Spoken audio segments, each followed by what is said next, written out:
Understanding rotator cuff injuries. Rotator cuff injuries often result from repetitive shoulder movements or trauma. The rotator cuff is a group of muscles and tendons that stabilize the shoulder joint. Common symptoms include pain, weakness, and limited range of motion.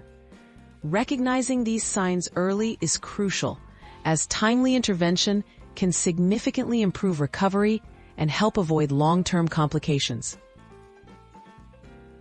Initial recovery and protection.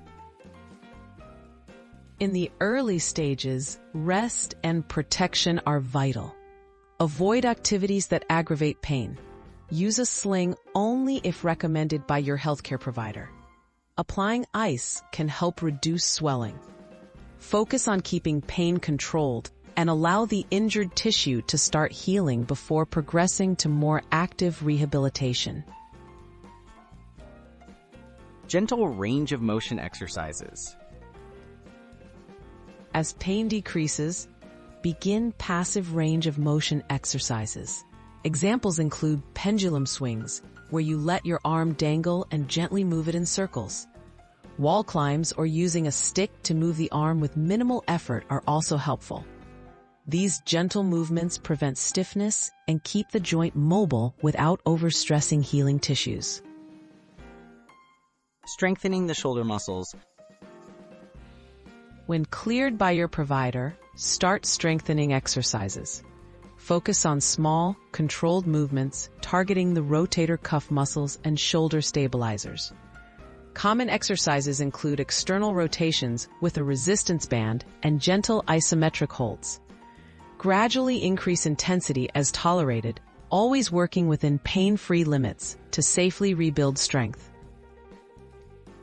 Progressing to everyday activities. Gradually return to daily activities, incorporating more functional movements. Prioritize good posture and shoulder mechanics with each activity. Avoid sudden or heavy lifting until fully healed. Listen to your body and modify tasks to prevent re-injury. Consistent exercises and adherence to your rehab plan support a safe return to normal function. Consulting professionals and preventing re-injury. Regularly consult with a physical therapist or healthcare provider to ensure proper progress. They can tailor your rehab program and address any concerns. To prevent re-injury, continue with shoulder strengthening exercises even after recovery. Incorporate warm-ups before activity and pay attention to shoulder soreness to maintain long-term joint health.